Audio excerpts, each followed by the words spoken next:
வணக்கம். டான் தமிழொலியின் காலை நேர பிரதான செய்தி அறிக்கையோடு இணைந்திருக்கும் நான் ஜெகநாதன் சஜித்.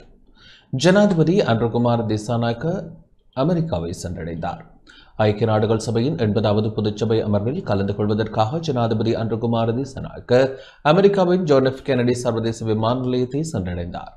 அமெரிக்காவில் உள்ள ஜான் எஃப் கென்னடி சர்வதேச விமான நிலையத்தை சென்றடைந்த ஜனாதிபதி அன்ருகுமார் திசாநாயக்கவிற்கு ஐக்கிய நாடுகள் சபைக்கான இலங்கைக்கான நிரந்தர பிரதிநிதியும் முன்னாள் பிரதம நீதியரசருமான ஜனாதிபதி சட்டத்தரணி ஜெயந்த சந்திர ஸ்ரீ ஜெயசூரிய உள்ளிட்டோரால் வரவேற்பளிக்கப்பட்டது. இந்த விஜயத்தில் ஜனாதிபதி அன்ருகுமார் திசாநாயக்கவுடன் வெளிநாட்டு அலுவல்கள், வெளிநாட்டு வேலைவாய்ப்பு மற்றும் சுற்றுலாத்துறை அமைச்சர் விஜித ஹேரத்தும் இணைந்துள்ளார். இன்று பிற்பகல் அமெரிக்க நேரப்படி 3:15 மணிக்கு ஜனாதிபதி ஐக்கிய நாடுகள் சபையின் பொதுச்சபையில் உரையாற்ற உள்ளார். இந்த விஜயத்தின் போது ஜனாதிபதி அன்ருகுமார் திசாநாயக்க ஐக்கிய நாடுகள் சபையின் செயலாளர் நாயகம் மற்றும் பல உலக தலைவர்களுடன் இருதரப்பு கலந்துரையாடல்களை நடத்த உள்ளார். அத்துடன் அமெரிக்காவில் வசிக்கும் இலங்கையர்களுடனான சந்திப்பிலும் பங்கேற்க திட்டமிடப்பட்டுள்ளது.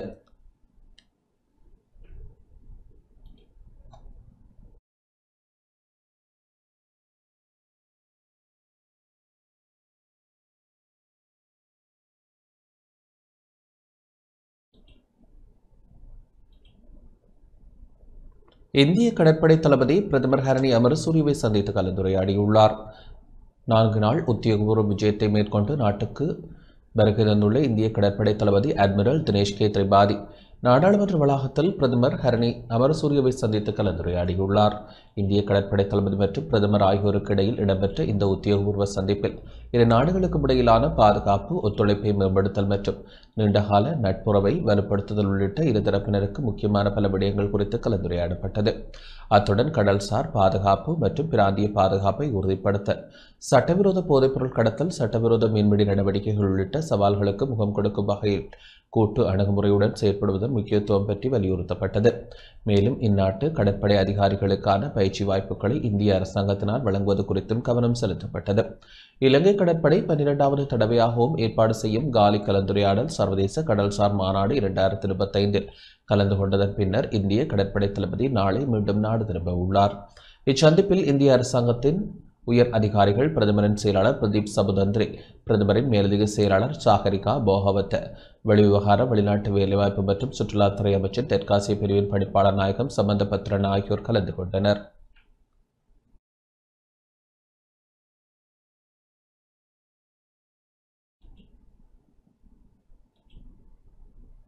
யாழ்ப்பாணத்தில் பிறந்த இரட்டை குழந்தைகள் உயிரிழந்துள்ளன. யாழ்ப்பாணத்தில் பிறந்த இரட்டை குழந்தைகளில் ஒரு குழந்தை உயிரிழந்து பிறந்ததுடன் மற்ற குழந்தை பிறந்து 45 நிமிடங்களில் உயிரிழந்த சம்பவம் பதிவாகியுள்ளது. சோமசுந்தரம் வீதி ஆனைக்கோட்டை பகுதியைச் சேர்ந்த நிமல்ராஜ், சாருமதி தம்பதிகளின் குழந்தைகளை இவ்வாறு உயிரிழந்துள்ளன. குறித்த குழந்தைகளின் தாயாருக்கு கடந்த 21ஆம் திகதி இரவு திடீரென வலிப்பு ஏற்பட்டது. இந்நிலையில் யாழ்ப்பாணம் போதனா வைத்தியசாலைக்கு கொண்டு சென்றனர். இதன்போது அறுவை சிகிச்சை மூலம் குழந்தைகள் வெளியே எடுக்கப்பட்ட போது பெண் குழந்தை இறந்த நிலையில் காணப்பட்டது. ஆண் குழந்தை உயிருடன் பிறந்த நிலையில் 45 நிமிடங்கள் கழித்து உயிரிழந்துள்ளது. குழந்தைகளின் சடலம் மீதான மரண விசாரணைகளை திடீர் மரண விசாரணை அதிகாரி ஜெயபாலசிங்கம் மேற்கொண்டார். இதேவேளை யாழ்ப்பாணம் உடுவில் பகுதியைச் சேர்ந்த இளைஞரொருவர் மின்சாரம் தாக்கியதில் உயிரிழந்துள்ளார். மாதா கோவில் வீதி உடுவில் சுன்னாகம் பகுதியைச் சேர்ந்த விஷ்ணுராஜ் யதுர்மன் என்ற 21 வயது இளைஞரை இவ்வாறு உயிரிழந்துள்ளார். மின் இணைப்பில் இருந்த கோளாறு காரணமாக மின்சாரம் அவர் மீது தாக்கியதாக தெரிவிக்கப்பட்டுள்ளது.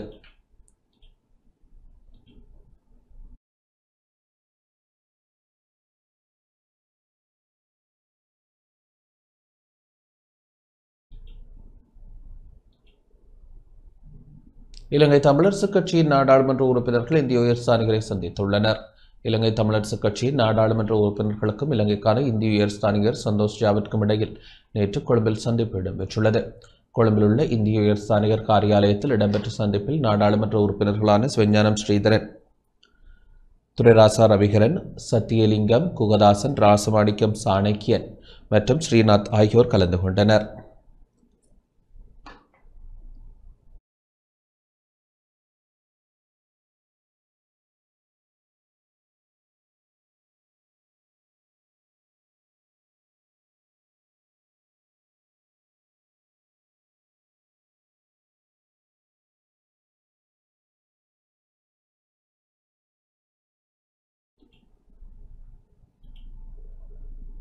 தமிழ் மக்களுக்கு நீதி கோரி சேகரிக்கப்பட்ட கையொப்பங்கள் இன்று ஐக்கிய நாடுகள் சபையின் இலங்கைக்கான வதிவிட பிரதிநிதியிடம் நேற்று கையளிக்கப்பட்டன.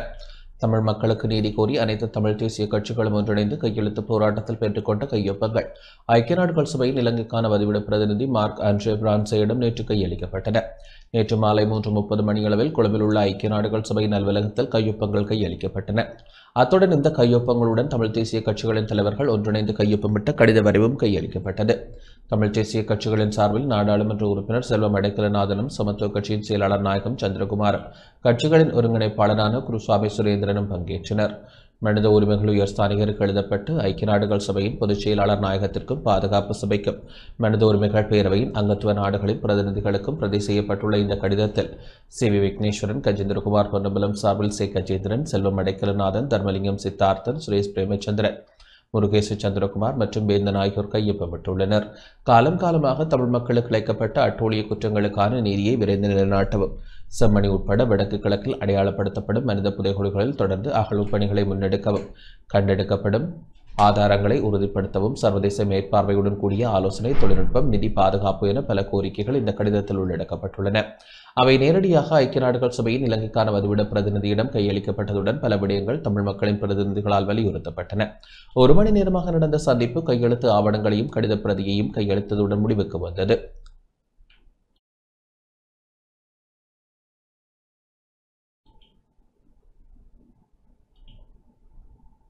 பாதுகாப்பற்ற சிறார்களுக்கு உதவித்தொகை வழங்கப்பட உள்ளது. நிறுவன பாதுகாப்பில் அல்லது பொறுப்பில் உள்ள சிறுவர்கள் மற்றும் வீதியோர சிறுவர்களுக்கு மாதாந்த உதவித்தொகையாக 5000 ரூபாய் வழங்கும் திட்டத்தை செயற்படுத்த அமைச்சரவை அனுமதி வழங்கியுள்ளதாக அமைச்சர் நலிந்த ஜெயதிச தெரிவித்தார். அமைச்சரவை தீர்மானங்களை அறிவிக்கும் ஊடக சந்திப்பில் அவர் இதனை குறிப்பிட்டார். 5000 ரூபாயை வழங்கும் திட்டத்தை செயற்படுத்த அமைச்சரவை அனுமதி வழங்கியுள்ளதாக அமைச்சரவை பேச்சாளர் அமைச்சர் நலிந்த ஜெயதிச தெரிவித்துள்ளார். அமைச்சரவை தீர்மானங்களை அறிவிக்கும் வாராந்த செய்தியாளர் சந்திப்பில் கலந்து கொண்டு உரையாற்றிய போதே அவர் இதனை குறிப்பிட்டுள்ளார். அர்த்தம் என பெயரிடப்பட்டுள்ள குறித்த வேலை திட்டத்தின் கொடுப்பனவுகள் இந்த வருடம் ஜூலை முதல் ஆரம்பிக்கப்பட்டுள்ளன. 2025ஆம் ஆண்டுக்கான அர்த்தம் வேலை திட்டத்திற்கு 2025ஆம் ஆண்டில் ஒதுக்கப்பட்டுள்ள 1000 மில்லியன் ரூபாவினை பிள்ளைகளின் உயரிய நலனுக்காக பயன்படுத்தக்கூடிய வகையில் 2025ஆம் ஆண்டு ஜனவரி மாதம் முதல் அமுலுக்கு வரும் வகையில் குறித்த கொடுப்பனவுகளை வழங்க முடியும் என்றும் கண்டறியப்பட்டுள்ளது. இதன்படி அர்த்தம் வேலை திட்டத்தின் கொடுப்பனவுகளுக்கான உரித்து ஆரம்பமாகும் திகதியை குறித்த திகதியான 2025ஆம் ஆண்டு ஜனவரி 1ஆம் தேதியிலிருந்து நிலுவையில் உள்ள சலுகைகளை அவர்களின் கணக்குகளில் வரவு வைக்க மகளிர் மற்றும் சிறுவர் விவகார அமைச்சர் சமர்ப்பித்த முன்மொழிவை அமைச்சரவை அங்கீகரித்துள்ளது.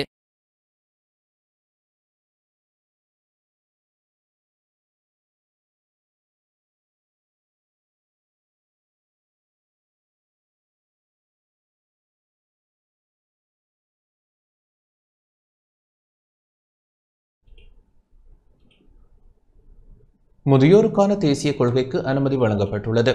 காலத்திற்கு ஏற்ற வகையில் தயாரிக்கப்பட்டுள்ள முதியோருக்கான தேசிய கொள்கைக்கு அமைச்சரவை அனுமதி வழங்கியுள்ளதாக அமைச்சரவை பேச்சாளர் அமைச்சர் நலிந்த ஜெயதிச தெரிவித்துள்ளார்.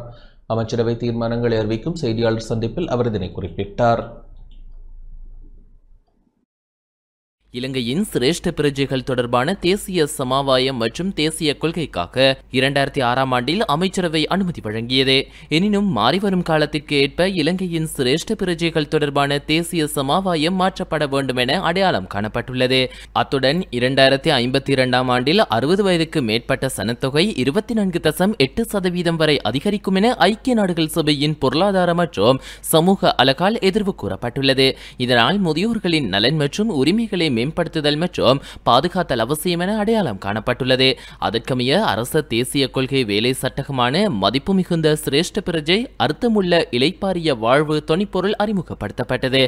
இந்த நிலையில் முதியோருக்கு சமூகம், பொருளாதாரம், உடலியல் மற்றும் ஆன்மீக ரீதியான திருப்திகரமான வாழ்வுக்காக வசதிகளை வழங்குவதற்கு இயலுமாகும் வகையில் தயாரிக்கப்பட்ட முதியோருக்கான தேசிய கொள்கைக்கு அமைச்சரவை அனுமதி வழங்கியுள்ளது.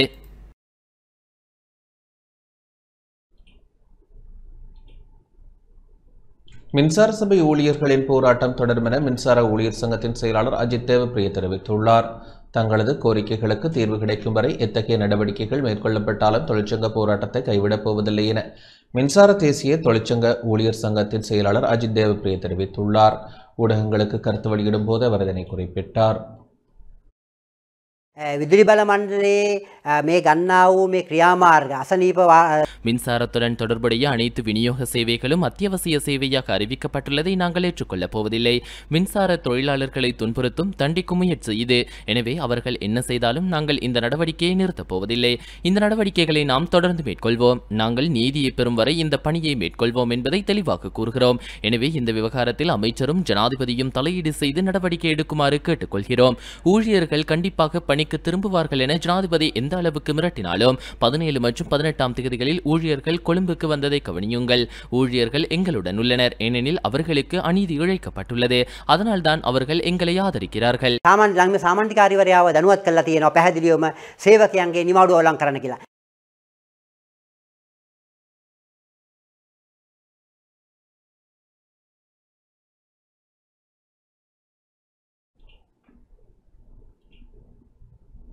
மின்சார சபை மறுசீரமைக்கப்படும் என அமைச்சர் நலிந்த ஜெயதீச தெரிவித்துள்ளார். மின்சார விநியோகத்தை தொடர்ச்சியாக வழங்க வேண்டியது அரசாங்கத்தின் பொறுப்பு என அமைச்சரவை பேச்சாளர் அமைச்சர் நலிந்த ஜெயதீச தெரிவித்துள்ளார். மின்சார விநியோகம் தொடர்பான அனைத்து சேவைகளையும் அத்தியாவசிய சேவைகளாக அறிவித்து ஜனாதிபதி வெளியிட்ட சுற்றறிக்கையின் அடிப்படையில் ஊழியர்களின் விடுமுறையை ரத்து செய்யும் முடிவு குறித்து ஊடகவியலாளர்கள் எழுப்பிய கேள்விக்கு பதிலளிக்கும் போதே அவர் இதனை குறிப்பிட்டார். மின்சார விநியோகம் தொடர்பான அனைத்து சேவைகளையும் அத்தியாவசிய சேவைகளாக அறிவித்து ஜனாதிபதி வெளியிட்ட சுற்றறிக்கையின் அடிப்படையில் ஊழியர்களின் விடுமுறையை ரத்து செய்யும் முடிவு குறித்து ஊடகவியலாளர்கள் எழுப்பிய கேள்விக்கு பதிலளிக்கும் போதே அவர் இதனை குறிப்பிட்டுள்ளார். மின்தடையை அனுமதிக்க அரசாங்கம் தயாராக இல்லை. இது ஒரு அத்தியாவசிய சேவையாக மாற்றப்பட்டுள்ளது. எனவே தயவு செய்து தொடருங்கள். வேலை செய்ய முடியாவிட்டால் இழப்பீடு பெற்றுச் செல்லலாம். ஆனால் அந்த பணியை கட்டாயமாக செய்ய வேண்டும். இந்த சீர்திருத்தங்களை செய்யாமல் முன்னேற முடியாது. இலங்கை மின்சார சபையை மறுசீரமைக்காவிட்டால் நாடு நெருக்கடிகளை சந்திக்க நேரிடும்.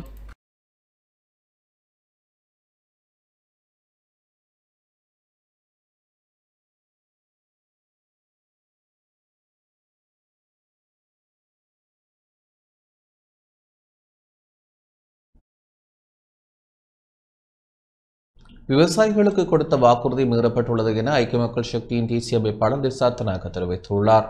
அரசாங்கம் பொது நிதிகளை கட்சி தேவைகளுக்கு தவறாக பயன்படுத்துவதாக ஐக்கிய மக்கள் சக்தியின் தேசிய அமைப்பாளர் திசாத்தநாயக குற்றம் சாட்டியுள்ளார்.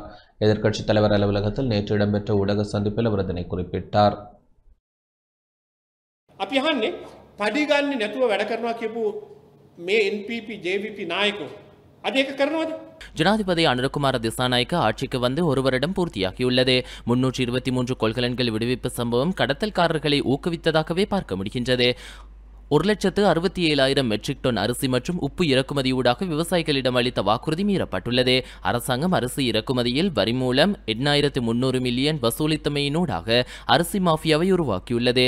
இந்தியாவுடன் கையெழுத்திடப்பட்ட 7 ரகசிய ஒப்பந்தங்கள் நாட்டின் பாதுகாப்புக்கு பாதிப்பை ஏற்படுத்தும் வாய்ப்புள்ளது. கடந்த 365 நாட்களில் 108 துப்பாக்கிச் சூட்டுகள், 59 மரணங்கள் பதிவாகியுள்ளன. அந்த வகையில் சட்டம் ஒழுங்கு முற்றிலும் பாதிக்கப்பட்டுள்ளது. பொது நிதிகள் கட்சி தேவைகளுக்கு தவறாக பயன்படுத்தப்படுகின்றன. අපි කියනවා මේ හැසිරීම ඉතාමත් කනගාටුදායක තත්ත්වයක්.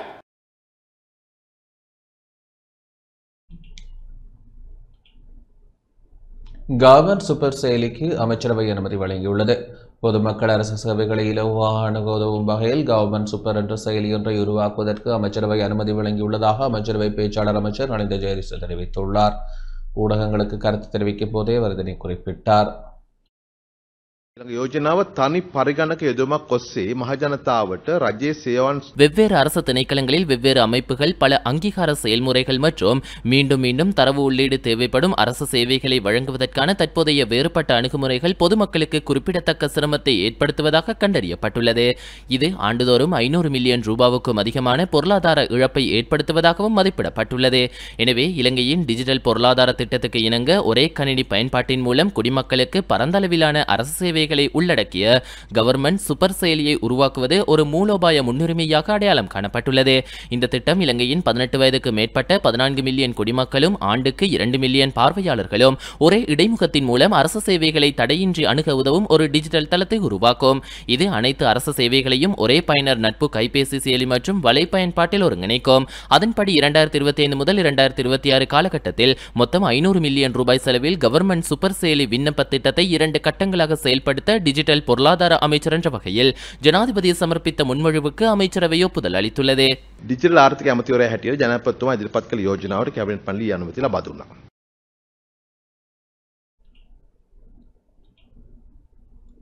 திருகோணமலை மூதூர் பிரதேச சபையின் உள்ளூராட்சி வார பரிசளிப்பு நிகழ்வு சிறப்பாக இடம்பெற்றது. திருகோணமலை மூதூர் பிரதேச சபையினால் தேசிய உள்ளூராட்சி வாரத்தை முன்னிட்டு நடாத்தப்பட்ட போட்டி நிகழ்ச்சிகளில் வெற்றி பெற்றவர்களுக்கான பரிசளிப்பு நிகழ்வு மூதூர் பிரதேச சபையின் தவிசாளர் எஸ் பிரகலாதன் தலைமையில் நேற்று மாலை மூதூர் பொது விளையாட்டு மைதானத்தில் இடம்பெற்றது. பாடசாலை மாணவர்களிடையே நடாத்தப்பட்ட கட்டுரை போட்டி, நூலக வாசகர்களுக்கிடையிலான போட்டி, மூதூர் பிரதேச சபையின் உத்தியோகத்தர்கள், சபை உறுப்பினர்களுக்கிடையிலான சிநேகபூர்வ கிரிக்கெட் போட்டி போன்றவற்றில் வெற்றி பெற்றவர்களுக்கான பரிசல்கள், நினைவுச் சின்னங்கள், சான்றிதழ்கள் என்பனவும் வழங்கி வைக்கப்பட்டன. நிகழ்வில் மூதூர் பிரதேச சபை செயலாளர், மூதூர் பிரதேச செயலக உதவி பிரதேச செயலாளர் என பலர் கலந்து கொண்டனர்.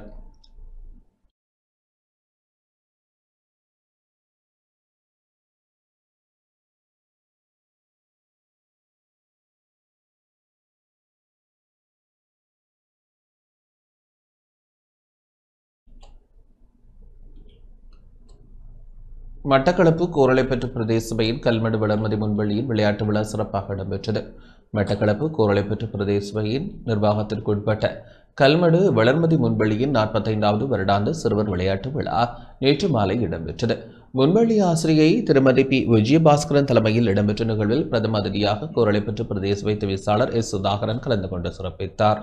மாணவர்களின் விளையாட்டு நிகழ்வுகள், உடற்பயிற்சி கண்காட்சி, பெற்றோர்களின் விளையாட்டு நிகழ்வுகள் இடம்பெற்றதுடன் மாணவர்களுக்கான பரிசுப் பொருட்கள் வழங்கப்பட்டன.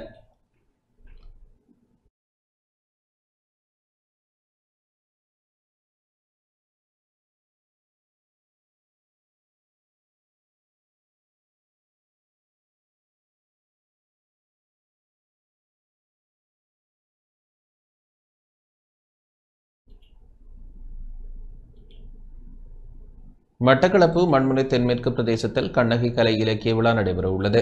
மட்டக்களப்பு மண்முனை தென்மேற்கு பிரதேசத்தில் எதிர்வரும் 25, 26, 27ஆம் திகதிகளில் மற்றும் 28ஆம் திகதிகளிலும் கண்ணகி கலை இலக்கிய விழா இடம்பெற உள்ளது. மட்டக்களப்பு கண்ணகி கலை இலக்கிய கூடலின் ஏற்பாட்டில் நிகழ்வு இடம்பெற உள்ளது. கலை இலக்கியங்களுக்கு ஊடாக ஒரு அறிவார்ந்த சமூகத்தை, ஒரு பண்பாடு நிறைந்த சமூகத்தை கட்டியெழுப்ப முடியும் என்ற நம்பிக்கையோடும் கிழக்கிழங்கு சமூகத்தை ஒரு பண்பாட்டு தளத்தில் ஒன்றிணைத்து அவர்களுடைய சமூக, பொருளாதார, கல்வி, கலாச்சார, அரசியல், ஆன்மீக, சூழல் பாதுகாப்பு மேம்பாட்டை நோக்கி அச்சமூகத்தை ஆற்றுப்படுத்துகின்ற ஒரு சமூக அசைவியக்கமாகவே இந்த கண்ணகி கலை இலக்கிய விழாக்கள் கட்டமைக்கப்பட்டு வருகின்றன. இது வெறுமனே ஒரு விழாக்கள் அல்ல, அல்லது ஒரு சடங்கோ இல்லை. இவை ஏற்கனவே நாம் கூறியது போல இது ஒரு சமூக அசைவியக்கமாகும். அந்த வகையிலே தான் நாங்கள் 9 விழாக்களை கடந்த காலத்திலே கண்டு இப்போது 10வது விழாவில் வந்திருக்கிறோம். இது ஒரு நீண்ட பயணம், இது ஒரு நீண்ட இலக்கு. மட்டுமல்லாமல் இது நான் ஏற்கனவே கூறிய இந்த சமூக அசைவியக்கம் என்கின்ற போது இந்த விழாக்களோடு நின்று விடாமல் எதிர்காலத்தில் இந்த சமூகத்தை நெறிப்படுத்துகின்ற கலை இலக்கியங்களுக்கு ஊடாக நெறிப்படுத்துகின்ற ஒரு நோக்கத்தோடு தான் இந்த விழாக்கள் கட்டமைக்கப்பட்டிருக்கின்றன. அந்த வகையிலேயே 10வது விழா ஏற்கனவே கூறியது போல இந்த மாதம் 25, 26, 26ஆம் தேதிகளிலே மட்டக்களப்பு மாவட்டம் மண்முனை தென்மேற்கு பிரதேசத்திலே நடக்கவிருக்கிறது. நாங்கள் இந்த பண்பாட்டையும் இந்த கலை, இந்த தொன்மங்கள், வழிபாடுகள் தொடர்பாக அறிவார்ந்த ரீதியில் ஆராய்ச்சி மாநாடுகளை இந்த விழாவில் நடத்துகின்றோம். 4-5 ஆய்வு கட்டுரைகள் அங்கு சமர்ப்பிக்கப்படும். அதிலே நல்ல உரையாடல்கள் இடம்பெறும். அது மட்டுமல்லாமல் இவை தொடர்பாக நூல்களும் வெளியிடப்படுகின்றது. இது மிக முக்கியமான விடயம். எங்களுடைய கண்ணகி கலை இலக்கிய கூடலினால் மட்டக்களப்புக்கே உரிய தனித்துவமான இலக்கியங்களாக இருந்த கண்ணகி வழக்குரை 1968ஆம் ஆண்டு பிசி கந்தையா அவர்களினால் பதிப்பிக்கப்பட்டது. அது இல்லாமல் போன ஒரு கட்டத்தில் கண்ணகி கலை இலக்கிய விழா 17ஆம் ஆண்டு 7வது விழாவில் இந்த மலரை இந்த இலக்கியத்தை நாங்கள் மீள்பதிப்பு செய்திருந்தோம். இது மிக பெருமதியான ஒரு இலக்கியம், மட்டக்களப்புக்கே உரிய ஒரு தனித்துவமான இலக்கியம். இந்த இலக்கியத்தை மீள்பதிப்பு செய்திருந்தோம். அதே போன்று 1940களில் கணேச ஐயரால் வசந்தன் கவித்திரட்டு மிக முக்கியமான ஒரு கண்ணகி வழக்கோடு, கண்ணகி வழிபாட்டோடு, கண்ணகி மரபோடு தொடர்புடைய வசந்தன் வசந்தன் கூத்து. இந்த வசந்தன் கூத்தை கணேசையர் 40களில் தொகுத்திருந்தார். அந்த மலரும் அந்த இலக்கியமும் இப்போது கிடைக்காமல் போயிருந்த சூழலில் நாங்கள் இதை 8வது கண்ணைகள் இலக்கிய விழாவில் மீள்பதிப்பு செய்திருந்தோம். தொடர்வது வெளிநாட்டுச் செய்திகள்.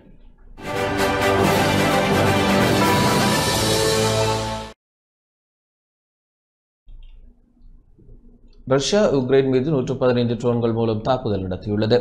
ரஷ்யா உக்ரைன் மீது 115 ட்ரோன்கள் மூலம் தாக்குதல் நடத்தியுள்ள நிலையில் 2 உயிரிழந்துள்ளனர்.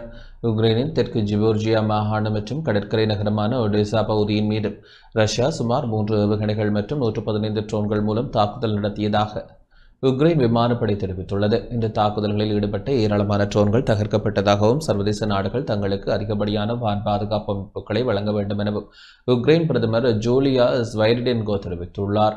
நியூயார்க் சென்றுள்ள உக்ரைன் ஜனாதிபதி விளாடிமிர் ஜெலன்ஸ்கி கடந்த 3 ஆண்டுகளுக்கு மேலாக இடம்பெற்று வரும் போரை முடிவிற்கு கொண்டு வருவது குறித்து அமெரிக்க ஜனாதிபதி டொனால்டு டிரம்புடன் பேச்சுவார்த்தை நடத்த உள்ளார்.